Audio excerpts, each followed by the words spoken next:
Hi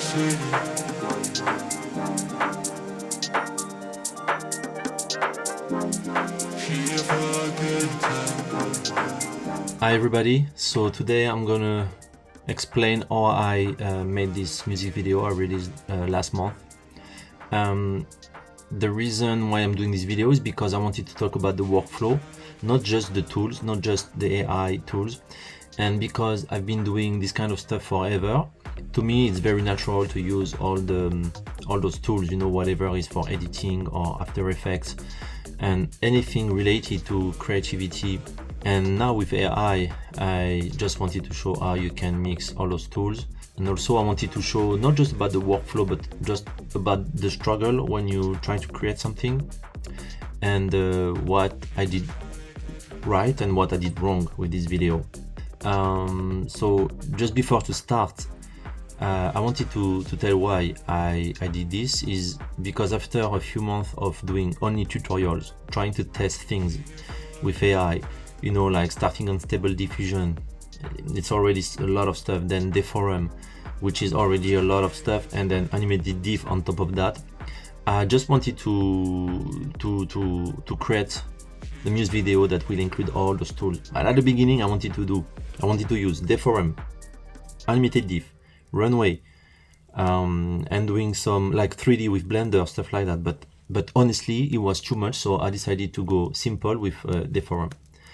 And at the beginning I wanted to do a music video for somebody, you know, a music I really like, but obviously I didn't want to make too much effort because I already have a lot of work during the day, and I didn't know if I could do something very, very complicated in a short amount of time, because you know, when you spend too much time on something, you lose the energy and the momentum.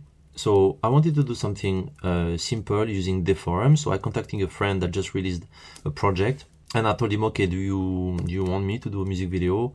So at least, you know, it's gonna benefit to him, like, because otherwise you do something for, I don't know, like an international artist, and probably will never see that. So I think it was a better idea to do something for someone I know. Yeah, let's start. Okay, so the first thing is I needed to listen to the music and to understand what I wanted to do. And so I wanted to do something with Deforum, because I didn't want to put too much, not to put too much work, but to don't spend too much time, because I knew I didn't have this time. So I started on Deforum, and after a few tried, I basically, you know, used Parsec in order to sync the music to the video. And because the video is electronic, and I think Parsec or even Deforum works very well with electronic music. So I started to play with Deforum, and to be honest, after a few tries, I was not very inspired. I don't know if it was the song that didn't give me enough inspiration for Deforum or vice versa, but anyway, at the same time, Animated Diff starting to be big, and on the side I was learning Animated Diff, and I was at some point, damn, I think there's something more like interesting to do with Animated Diff. So I stopped the project and I started again using only Animated Diff and a few other tools. But I'm gonna start with something that I wanted to put into the music video that I didn't put at the end, but I just want to show you the process of this thing, because I think it's interesting, and in the future I'm going to do something very specific with that technique. And so basically what I wanted to do is, for the chorus of the music video, I wanted to generate the singer. So basically the story is, when you listen to the music, you can hear this very Caribbean vibe. The scene takes place in the city, and to me, with Caribbean, I would think maybe it will be in Miami, and there will be the story of this guy trying to find these girls in the city. Very simple, no big concept. And so I wanted to first to generate the singer, and I wanted to use this specific style for the chorus.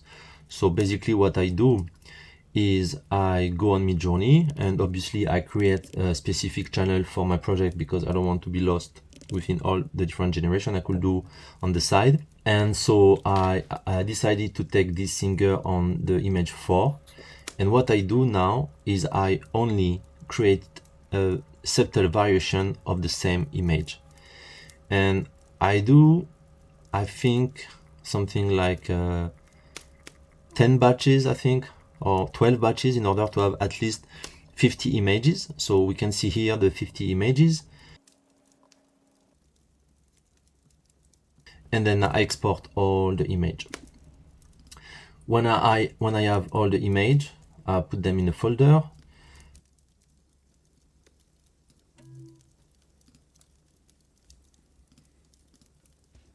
Yeah, and that's the effect, you know, it's very flickery, and this is not what I want. But I'm gonna use After Effects to change that. So I open my project. I already created this project. I set up a new composition. And then I'm gonna import my JPEG sequence.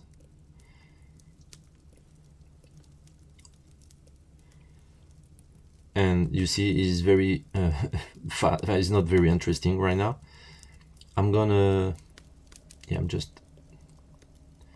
now I'm gonna change the time, and I'm gonna increase the time. So what it's gonna do, it's gonna create less frame for the amount of time. And then I'm gonna use the pixel motion in order to create transition between all those frames, which is gonna create this thing that you gonna see.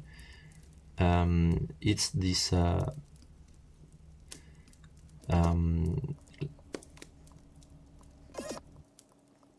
this very cloudy style. Now I'm gonna start to play with animated diff. So basically I used, at the beginning I started to use animated diff with the prompt travel, which is only a JSON file and the terminal. So you enter your prompt, you import your LoRa in the JSON file, and then you have your this little like settings that you write on the terminal in order to generate your video, and that's the result. Then I have generated different stuff, the woman, the singer, and then the cities, the landscape. And now I'm going to start to import those image in those video into Premiere. But before that, I have to go through Topaz in order to upscale all those video. So here I'm going to do it with one of the city sequence.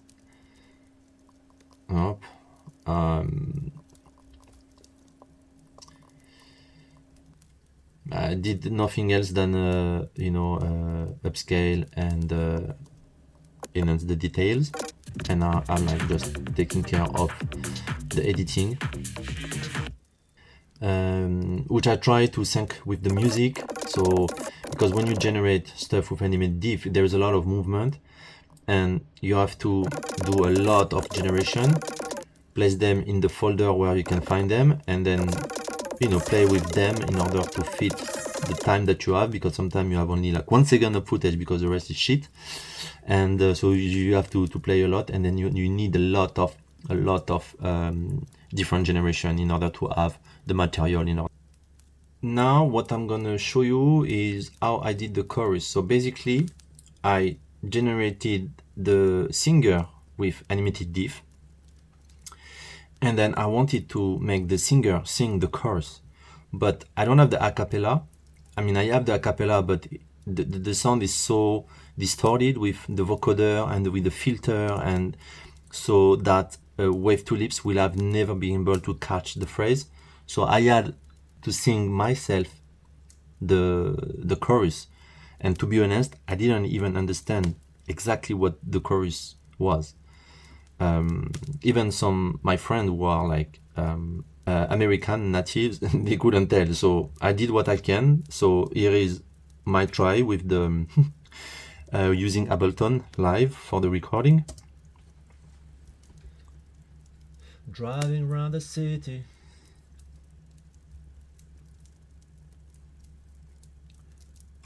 feeling for a good time.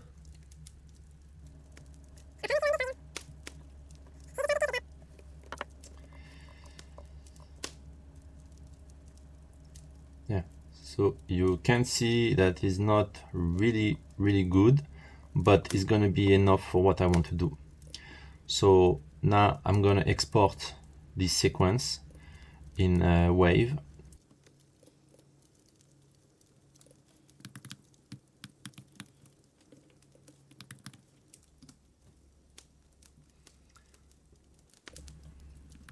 Okay, now I'm gonna do the Wave tulips. So I'm going to my Google Colab and I open the Wave tulips Google Colab.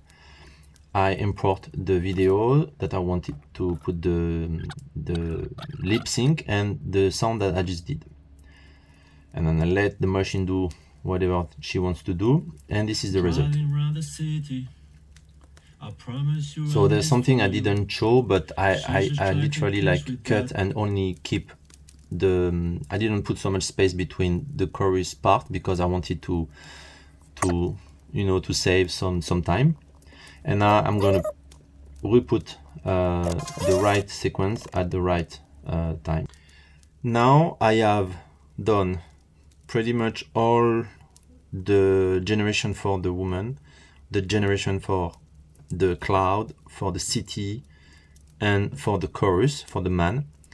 But for the intro, I want to have something, so I learn a few stuff in, you know, you start something that you don't know, and then while you're doing it, then you learn other technique. So at the beginning, I was only using animated diff with prompt travel, using the JSON file, but then I started to learn how to use Comfy, and so I did one of the sequence using Comfy UI, and this is what I'm gonna show you right now. So there's something that I really like. I give myself a little bit of, if I was an engineer or hacker, so I like to go on the terminal and to type the little code that gonna open Comfy UI. I don't know, I feel like super powerful when I do that, because maybe like 5 months ago I would have never been able to do that. I'm launching Comfy UI, and I didn't come with these nodes things. I took a few stuff here and there. Here I'm importing the open pause. I am selecting the photon. I use all the time this checkpoint, the photon, the animated diff motion. And here what I need to do is to put my LoRa. So I'm gonna mess a little bit with the nodes in order to include my LoRa, which is pretty easy. Take the model and then you just put the loader, and then you connect the clip to the two clips from the positive and negative prompt. Then I'm gonna copy paste my prompt, my positive prompt, and I have to change a few stuff, I think, because it was for something else, maybe a different scene.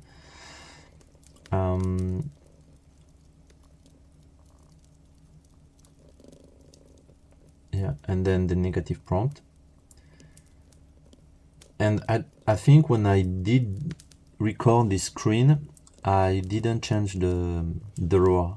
So you'll see the LoRa is not the right one. It should be the LoRa associated to the face that I always use. And right now it's something different. But anyway, I put my frame rate at 10, so that when I multiply on Topaz, it's going to be 30, which is my frame rate for my sequence. And now he's doing the work, is checking the open pause, and now this is the result, which is pretty simple, and this is what I like, because I don't want the character to move. And with animated diff, you know how it is, like they move a lot, and I wanted to use the open pause so that this character doesn't move.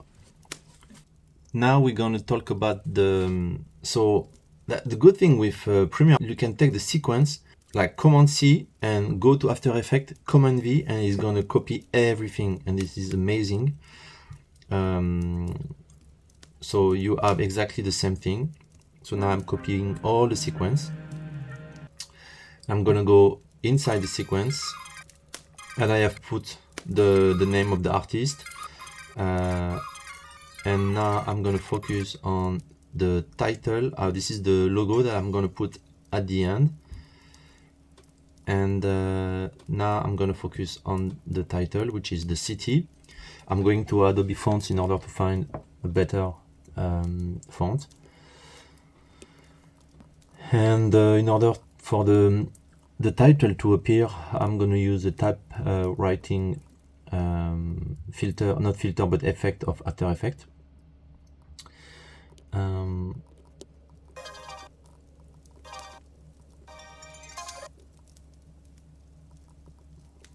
Yeah, I think I need to change a little bit the timing. And I use the random fade up, which is gonna make every letter fade randomly. Then I'm gonna do a little bit of color grading. Nothing too big, you know, like colors, contrast. Maybe add a little bit of shadow, add a little bit of light here and there in order for everything to look the same. Also, I'm adding noise and vignettage, and I'm done. So now I'm just gonna export it, and yeah, that was the process. I hope you guys learn a few stuff. Sometimes, you know, like it's hard, you know, I mean, it takes a lot of time, you know, like in order to find a good concept, but it takes so much time as well to come up with the execution. And I know now when I see the video, I'm like, it's okay, you know, it's interesting that we can do that right now, you know, like, because 6 months ago was not possible. But I know what I was doing it that I could do better. And I think for my next project, I'm going to do something very short, like maybe 1 minute maximum, but I'm going to put all my effort to do something very, very, very interesting, both in terms of concept, storytelling, and visualization. But I think now, like, I kind of master all the tools. I just need time to think about something interesting that's going to make a difference. Because I'm kind of fed up by doing test and test and test, and without taking time to really doing something that matters. So I hope you enjoyed the video. Don't forget to subscribe. If there is anything you would like to know, don't hesitate to comment. And yeah, anything, just ask, and I will tell you what I know. Thank you, everybody, and see you in the next video. Bye.